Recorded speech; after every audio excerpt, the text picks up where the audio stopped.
இன்றைக்கி காயல் சமையல் பகுதியில் நம்ம பார்க்க போகிறது இப்போ உள்ள சீசன் பழத்தில் எப்படி டெக்கரேட் பண்ணுறது அப்படின்றது தான் பார்க்க போகிறோம். தர்பூசணி பழம் இப்போ கோடை காலத்தில் எங்கே பார்த்தாலும் கிடைக்கிது. ஸோ இதில் இந்த டைமில் ஏதாவது பர்த்டே பார்ட்டியோ அல்லது வீட்டில் ஃபங்க்ஷன் ஏதாவது வச்சிங்கன்னா இந்த மாதிரி பேஸ்கெட் செஞ்சு அழகுபடுத்தி நீங்கள் வைக்கலாம். இப்போ அதை தான் பார்க்க போகிறோம். இதுக்கு நல்ல பழுத்த உருண்டையான பழமாக பார்த்து வாங்கிங்க, பார்க்குறதுக்கு நல்லாயிருக்கும். இதில் எந்த சைடில் கட் பண்ண போகிறோம் அப்படின்றத நம்ம நோட் பண்ணுறதுக்காக நான் இப்போ ஒரு செல்லோ டேப் மூலமாக அதை ரவுண்ட் பண்ணியிருக்கேன். கட் பண்ணும்போது எந்த ஒரு கோணல் மாடல் வராமல் இருக்கிறதுக்காக நம்ம இந்த மாதிரி செல்லோ டேப் போட்டுக்கலாம். இதுக்கு வேண்டிய டூல்ஸ் அப்படின்னு பார்த்தீங்கன்னா ஃப்ரூட் கர்விங் செட்டு தனியாகவே கிடைக்கிது. இந்த செட்டெல்லாம் நம்ம வாங்கி வச்சிட்டோம்னா நம்ம பண்ணலாம், இல்லைன்னா நார்மல் கத்தியில் கூட நம்ம பண்ண ட்ரை பண்ணிக்கலாம். இப்போது நான் இது ரெண்டு பக்கமும் செல்லோ டேப் போட்டு ஒட்டி வச்சுருக்கேன். ஏன்னா இந்த மிடியில் தான் நான் என்ன பண்ண போகிறேன்னா அந்த மாதிரி கைப்பிடி பகுதிக்கும் நம்ம செல்லோ டேப் ஒட்டிட்டு இந்த கத்தியை வச்சு இந்த ரெண்டுத்துக்கும் இடுக்கில் 2 செல்லோ டேப் ஒட்டியிருக்கேன் பாருங்கள்.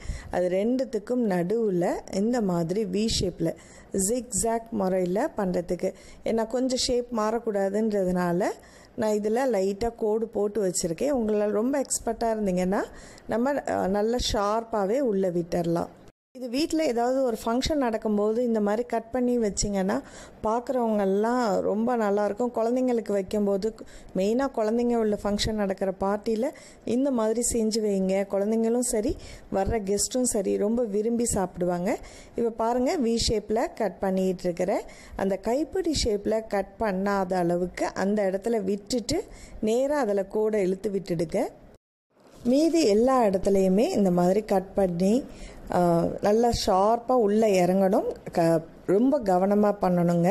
கை கட் பண்ணிடாமல் இருக்கணும். ஏன்னா நைஃப் நமக்கு ரொம்ப ஷார்ப்பு. அதனால் முடிஞ்ச வரைக்கும் நீங்கள் ரொம்ப கவனமாக தான் பண்ணணும். இப்போ கைப்படி பகுதியை மட்டும் நம்ம விட்டுட்டு கட் பண்ண போகிறோம். இங்கே பாருங்கள், அந்த இடத்துல மட்டும் நான் வி ஷேப் போடாமல் நல்லா உள்ளே விட்டு கட் பண்ணுங்க. திரும்பவும் சொல்கிறேன், ஒவ்வொரு நிமிஷமும் நம்ம கட் பண்ணும்போது கைகளும் விரல்களையும் கவனமாக வச்சிங்க. ஏன்னா சட்டுன்னு வெட்டிடும். ஏன்னா ஷார்ப்பான நைஃப்பில் வச்சிட்ருக்கோம். இங்கே பாருங்கள், அந்த சைடில் கட் பண்ணி அப்படியே எடுத்துடலாம். இப்போ ஒரு பகுதியை கட் பண்ணி எடுத்துட்டோம். அடுத்த பகுதியும் பாருங்கள், கட் பண்ணி எடுக்கும்போது ஈஸியாக வந்துடும். இப்போது அந்த கைப்பிடிக்கு கீழே உள்ள பகுதியையும் நம்ம கட் பண்ணி எடுத்துடலாம். கையில் வெட்டும்போது ரொம்ப கவனமாக வெட்டிக்குங்க. தர்பூசணி பழம் பாருங்கள், ரொம்ப சாஃப்டாக இருக்கும். ஸோ நம்ம அது கத்தி வச்ச உடனேமே ரொம்ப ஈஸியாக கட் பண்ண முடியும். அதால் ரொம்ப கஷ்டப்படணுன்னு அவசியம் இல்லை. அதனால் வெட்டும்போது இன்னும் சொல்கிறேன், கைகளை கவனமாக பார்த்துட்டு நீங்கள் பழங்களை வெட்டுங்க. இதில் நிறைய டிசைன்ஸ் நம்ம பண்ணலாம். இது பேசிக்காக உள்ள டிசைன்ஸை தான் நான் இன்றைக்கி காமிச்சிட்ருக்கேன்.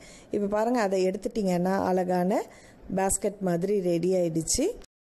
நாட்டு பழன்றதுனால இதில் சீட்ஸ் இருக்குது. ஸோ அதை நம்ம எல்லாத்தையும் எடுத்து போட்டு பண்ணணும்னு அவசியம் இல்லை. முடிஞ்சிச்சுன்னா அதில் நம்ம பாதி எடுத்துக்கலாம்.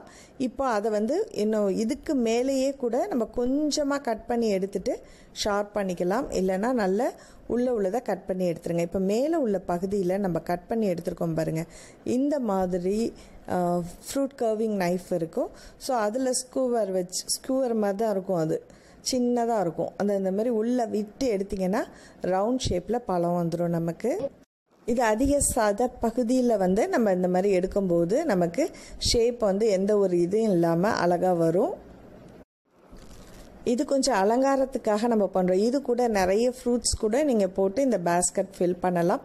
இப்போ நம்ம உள்ள பகுதியை நம்ம அப்படியே ஃபுல்லாக நைஃப் வச்சு அல்லது கரண்டி வச்சு எடுத்துடலாம்.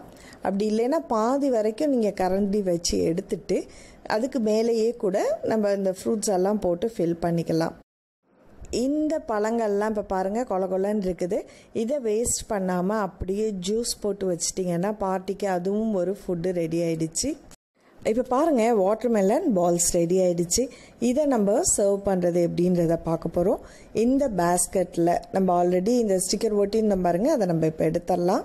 இப்போ இந்த பேஸ்கெட்டை ஃபுல்லாக ஃபில் பண்ணுறதுக்கு வாட்டர்மெலன் பால்ஸ் போட்டாலும் சரி, இல்லைனா அது கூட சின்னதாக கட் பண்ண ரவுண்டாக கட் பண்ண ஆப்பிள் அல்லது மற்ற ஃப்ரூட்ஸ் உங்களுக்கு எது பிடிக்குமோ, மெயினாக திராட்சை பழம் அந்த மாதிரி கூட போடலாம். நல்லாயிருக்கும் பார்க்குறதுக்கு.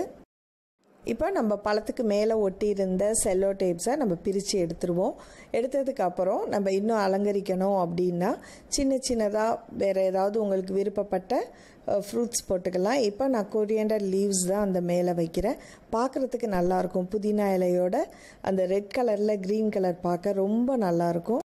இந்த வாட்டர்மெலன் பேஸ்கெட் ஆடாமல் இருக்கணும் அப்படின்னா கீழே கொஞ்சமாக கட் பண்ணி விட்டுட்டிங்கன்னா அது ஆடாமல் நிற்கும். இப்போது நமக்கு ஃப்ரூட் பேஸ்கெட் ரெடி ஆகிடுச்சு. உங்கள் வீட்டில் நடக்கக்கூடிய ஃபங்க்ஷனுக்கு இந்த மாதிரி செஞ்சு அழகுபடுத்துங்க.